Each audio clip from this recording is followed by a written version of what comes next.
You like country music? Hang around. Y'all is gonna love this one. If you don't, well, tell me what makes you sleep so.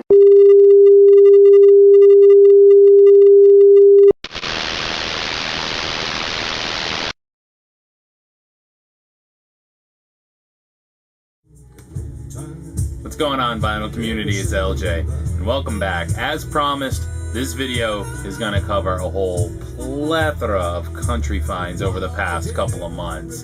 This is everything from southern rock to classic country, still just navigating those waters, but really finally starting to get my hands around what I just love and building things up, letting things go, and really just bringing that collection together that I'm so proud of. Background, this is Waylon Jennings, Waymore's Blues, Part 2. This is so good. 1994. This had been on the want list for a while. I got so lucky and found this. I think it was at Goodwill for $1 or $2, and it's a real rarity. I was kind of surprised when I had it on the list that even the CD, I don't think it exists on vinyl, goes for 35 or 40 bucks. Just crazy. Let's start ripping through these. There's a serious stack here, so hey, I'm assuming at this point, if you're here, it's because you really dig country music and southern rock and that kind of stuff and you want to see this. So I'm not going to make any attempt to keep this 4 or 5 minutes. It's just not going to happen. So here we go. First, this one just came from Greeno. He grabbed this for me. This is David Allan Coe, Son of the South. And check out that cover. It's terrible, but it's a fantastic album. I love Coe, and Coe just shows up so much more frequently in Greeno's neck of the woods than it does in mine. It's on the Columbia label, and it just starts off amazing. Son of the South, the title track, is just a redneck, hick, southern rock blast of a track. It's all about loving Waylon and who you are and being proud of it, and just amazing stuff. The promo copy, Greeno, thank you so much. Just based on cover alone, man, even if the album sucked, I had to have it. But great stuff. Some classics. These next few are Pickwick compilations, which I usually stay away from, but it's really tricky to turn up early Dolly Parton, meaning non-Nashville, non-Hollywood Dolly Parton. This is I Wish I Felt This Way at Home, and I grabbed this right away when I saw it. I'm not a big fan of the Pickwick comps, and the next couple are, and because they're just like, now this is what I call country music of the 70s. But it was dead mid, and it was a great chance to finally get some of Dolly's really early stuff on vinyl. And that's what this is. It's just great early Dolly stuff from like 73, 74, 75, when she was still very, I don't know, like Loretta Lynn-ish. Very, very pure, a country star still at that, oh, not even a country star at that point. Fresh off stuff she had done with Porter Wagner. Just great early country. Also, one sec.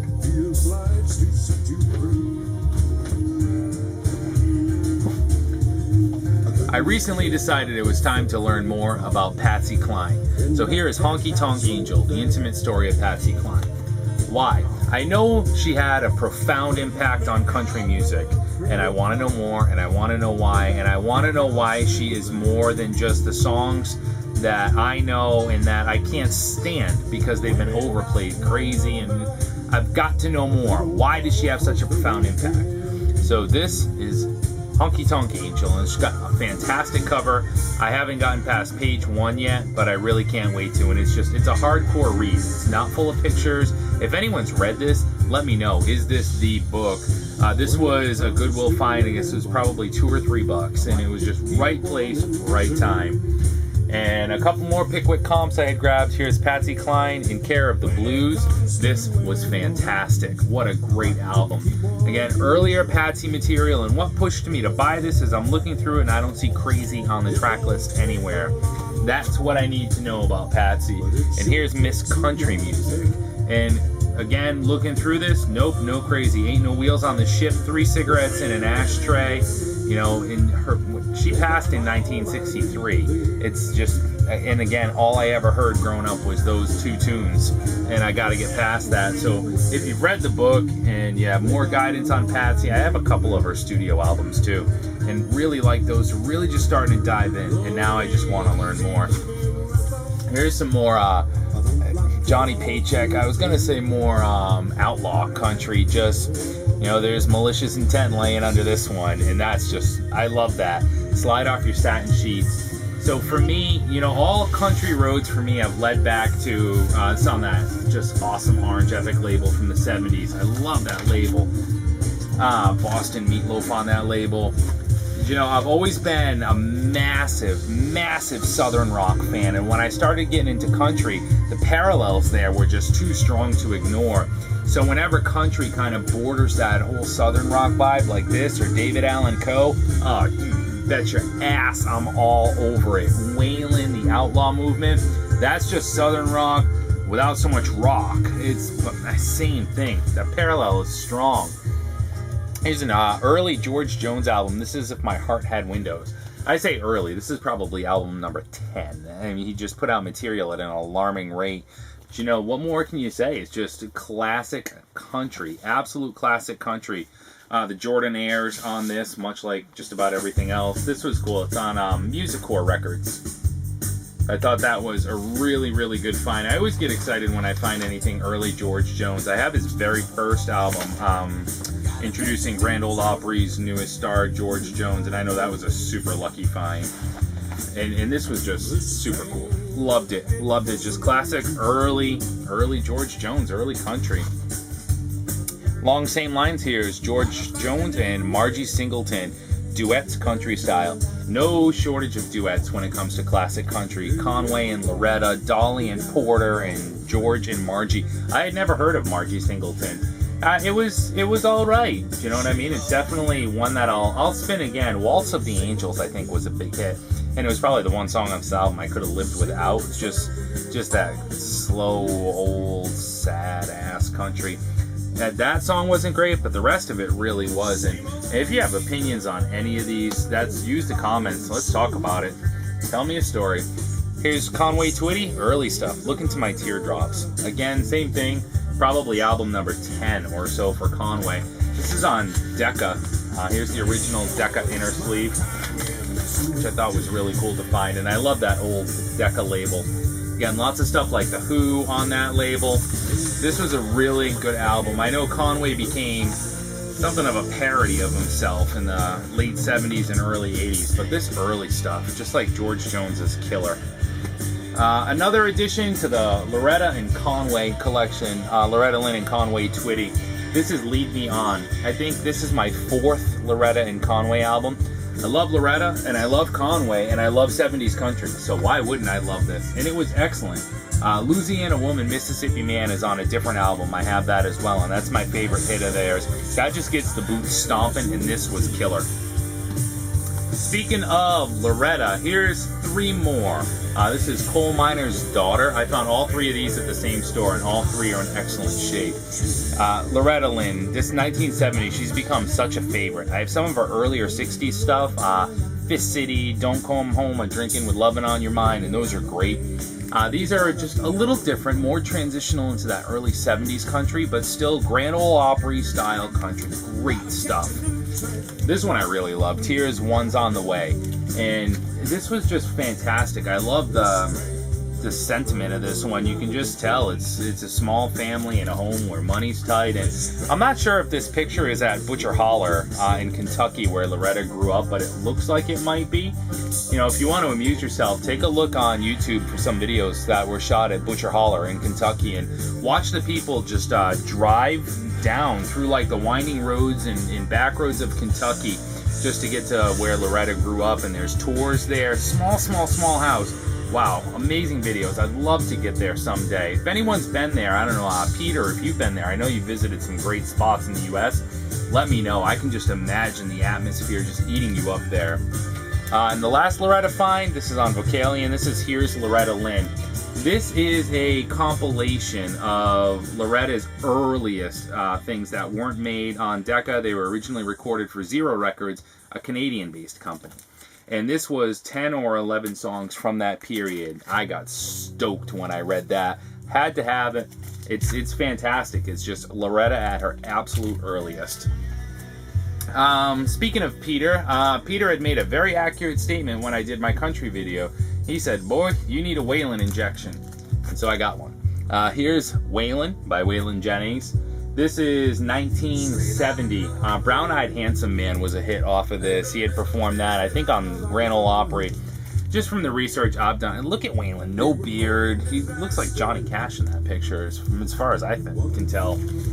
Great record. It was Waylon, I guess, from what I've read, was being pushed more to a Nashville traditional or pop or a manufactured sound at that point, which is hard for me to imagine because I only know Waylon the Outlaw.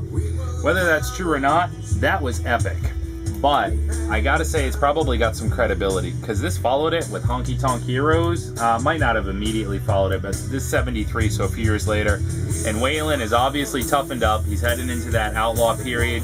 And this is just honky tonk bad boy country. This was a killer listen. If you like Waylon at all, you have got to do yourself a favor and find Honky Tonk Heroes. This was a killer album. That one probably spun 2 or 3 times. And here it was 1975's Waylon's Dreamin' My Dreams. The trick with Waylon is not just to find it, but to find it in nice shape. And there's the earlier 60s stuff, and then there's the outlaw 70s stuff, and then beyond. But you just can't go wrong with Waylon. And Waylon is killer. Love it. That was a great album. And the last Waylon that turned up, this was Waylon and Willie. And this is just a split. It's got songs by Waylon and Willie, hence the title, or Waylon and then songs by Willie Nelson. It was a great listen. There's some really good songs. There's a couple on here that are kind of, is that going to be over soon? But overall, that was a great album. It's kind of neat. It's got a textured cover. I'm sure you can't see that or pick it up in the camera, but that was neat. Some more Bakersfield country. Here's Merle Haggard, The Fight Inside of Me, with The Strangers and Bonnie Owens. This was really, really good. This was recorded live in Philadelphia. It has a lot of different Merle songs. Okie from Muskogee, The Fight Inside of Me is a great track if you want to look that up on YouTube. I know there's footage of him performing that at the Opry. Folsom Prison Blues, Johnny Cash's song. Just really, really good stuff. Capacity crowd of 10,000, it says on the back write-up. This was an excellent album and recorded really well. And you know, there's a couple in here that didn't work for me either, and we'll get to those just so you don't think, hey, liked everything. It's not that way at all. You know, and the next one, this is Dolly Parton's The Golden Streets of Glory. As I continue to find my way and navigate through country music and watch other people's videos and listen and learn and buy and try and pitch and keep and all that good stuff, I'm starting to find what I really like. And one thing I really, really love is country gospel music. And a lot of country stars grew up singing in church, so it was only natural that country music, led by stars that grew up singing in church, originating in Heartland America, or thereby being its largest fan base for the most part. And what are the core values of Heartland America? And it's God and hard work and blue collar work, so it's only natural that country and gospel would cross or intertwine with each other. And there's some excellent gospel albums out there. Loretta Lynn's God Bless America Again is one that I have, and it's one of my absolute favorite country gospel albums. And if anyone has a really nice copy and they're not married to it, let me know, because mine, the spine is split, the vinyl is scratchy. I don't care, I'll just keep spinning it. And one I was looking for, I have Charlie Pride's Sunday Morning with Charlie Pride. And here is Dolly's The Golden Streets of Glory. This was really tricky to find. It kept showing up really, really pricey, and more than I wanted to roll the dice on it. But this just young Dolly, 1971, 9 to 5 wasn't even in the girl's vocabulary at this point.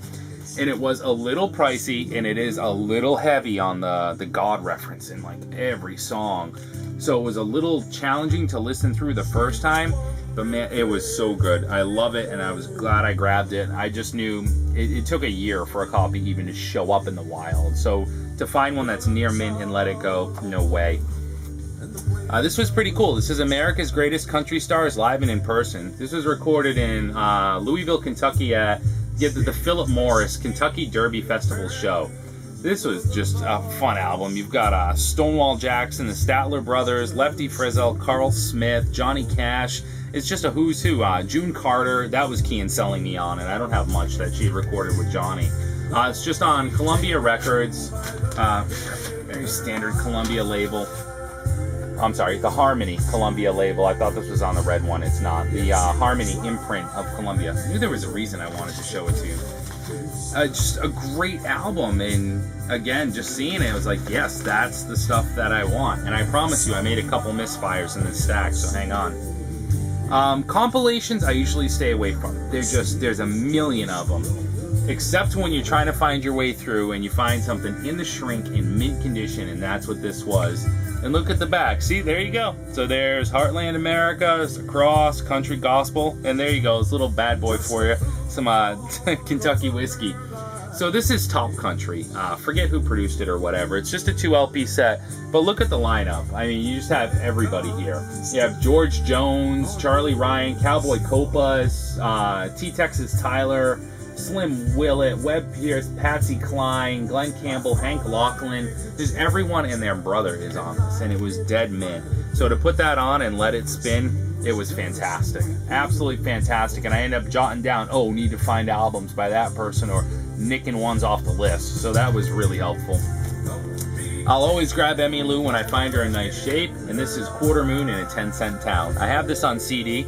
This is just really good late 70s, just manufactured country music, but it's awesome. 2 More Bottles of Wine is a great song. Here is Jimmy Dean, America's Sausage Hero, Gotta Travel On. I wasn't sure what to expect from this, if it was going to be kind of a novelty thing. I just didn't know much about Jimmy as a country artist, but it was a really good album, just traditional country music, ride the trail country music. That's all I can say about it. It was fantastic. This was pretty exciting. This turned up after I just watched Dave, Someone 481's country post. He showed his country collection. If you're digging this video and you dig country, you've got to go watch Dave's country collection video. It's just unbelievable. But here's Ernest Tubb and his Texas Troubadours. This is on Vocalion. Date, probably early 60s, I'm guessing. This was a really, really cool album. And it's just classic Grand Ole Opry, Texas traditional country music.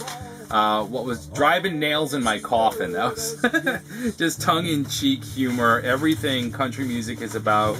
And again, for me, being such a fan of Southern rock, and you get the Southern rock bad boy influence right out of that. It's right there. Fun album.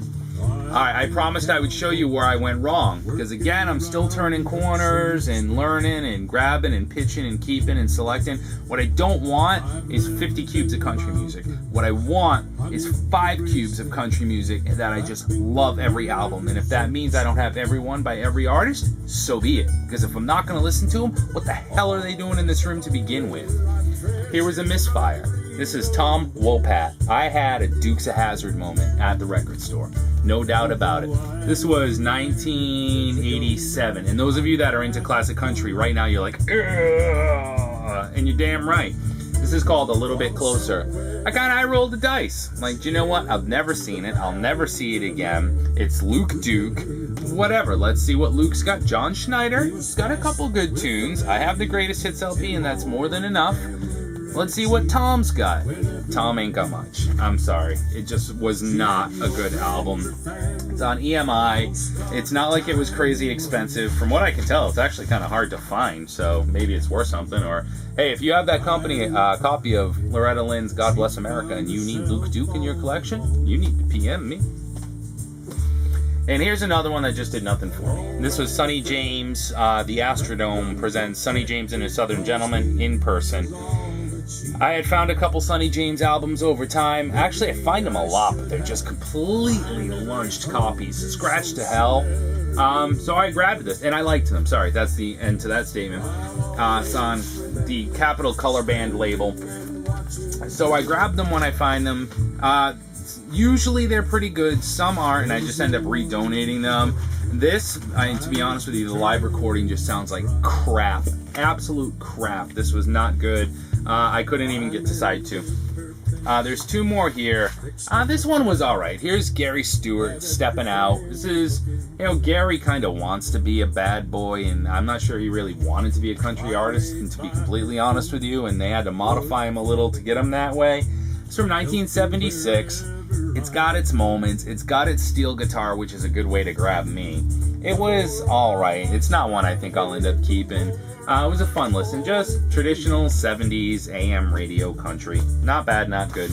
This was a bit of a surprise. Here's Buffy St. Marie, and I knew her as an artist. I had a couple of her early albums on Vanguard, and this is on Vanguard too. This is called I'm Gonna Be a Country Girl Again. Now, Buffy St. Marie, much like Gary Stewart, they have this sheep-inspired vibrato thing they do with their voice. It's like, oh my, I can't listen to it. I can't, good grief. Drives me nuts. Here's the label. And Buffy has the same vibrato. And that's what killed those first couple albums for me, and I sold those. So when I found one that said I'm gonna be a country girl again, it's like, alright, I'll shoot the dice.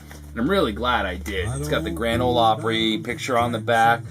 You know what? Buffy St. Marie, much like Ringo Starr with Buku of Blues, made a country album. A country album. And it was good. It's just early 70s, Grand Ole Opry inspired country. So if you see it, shoot the dice on it. It was a good album. The rest of them, unless you're into sheep singing folk music, don't do it. Stay away from it. And that is it. So thank y'all for watching. Thank Waylon for holding the background down. Feel free to leave a comment, shoot me a PM, and I hope y'all enjoyed it. Take care. See ya.